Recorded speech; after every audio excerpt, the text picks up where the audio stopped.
स्थानीय निकाय चुनाव में अहिरवाल के 2 शहरों में भी चुनाव हुए। रेवाड़ी में जहां नगर परिषद का चुनाव हुआ, वहीं धारूहेड़ा में नगर पालिका का चुनाव हुआ।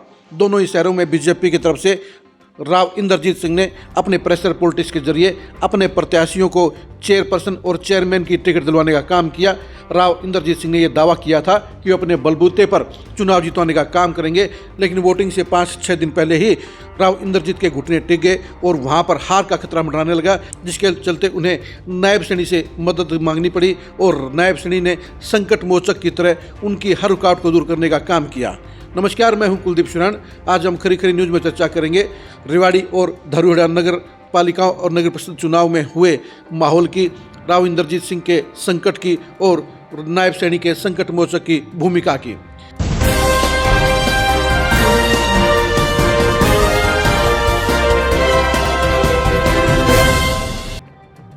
राव इंद्रजीत को इस बात की गलतफहमी थी कि अपने बलबूते पर अपने दोनों प्रत्याशियों को चुनाव जितवाने का काम करेंगे, इसलिए उन्होंने नगर परिषद रेवाड़ी और धारूहेड़ा नगर पालिका में अपने चहेतों को टिकट दिलवाने का काम किया।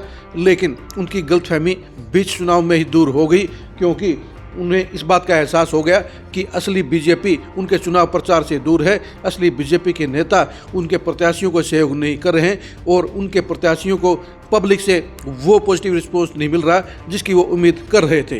यानी साफ तौर पर नजर आने लगा कि बीजेपी के दोनों ही प्रत्याशी डाउन चल रहे हैं और कांग्रेस के प्रत्याशी चुनाव में हावी हो रहे हैं।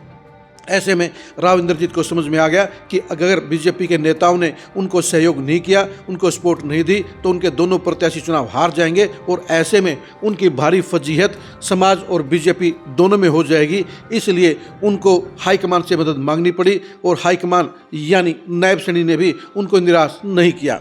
साफ तौर पर कह सकते हैं कि रेवाड़ी और धारूहेड़ा दोनों में ही नायब श्रेणी राव इंद्रजीत के लिए संकट मोचक बनकर आए, क्योंकि नायब श्रेणी ने उनकी हर रुकावट को दूर करने का काम किया।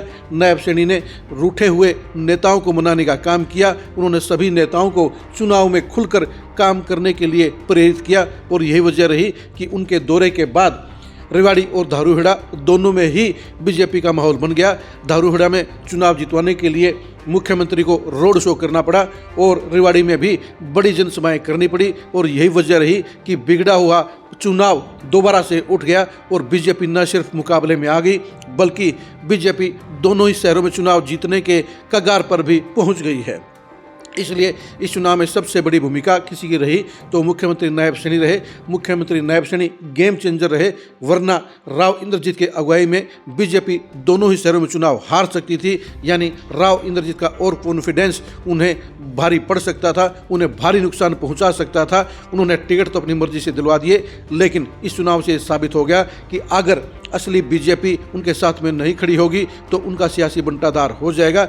ऐसे में ये चुनाव उनके लिए सबक है। ऐसे में ये चुनाव उनके लिए इस बात का एहसास करने वाला है कि मुख्यमंत्री नायब श्रेणी और बीजेपी के नेताओं के साथ मेलजोल करना उनकी सेहत और उनकी सियासत दोनों के लिए बेहतर रहेगा।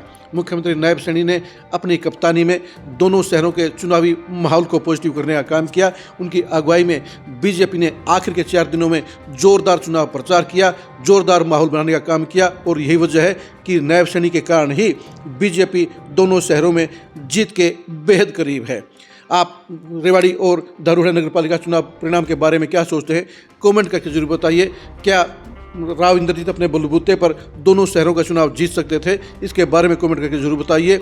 नायब श्रेणी की अगुवाई में क्या बीजेपी दोनों शहरों का चुनाव जीत सकती है? इसके बारे में आपकी राय क्या है? कमेंट करके जरूर बताइए। रेवाड़ी और धारूहेड़ा के चुनाव परिणामों के इफेक्ट को जानने के लिए आप लगातार खरी खरी न्यूज़ के साथ बने रहिए। आप हमारे फेसबुक पेज को फॉलो कीजिए, आप हमारे यूट्यूब चैनल को सब्सक्राइब कीजिए। नमस्कार।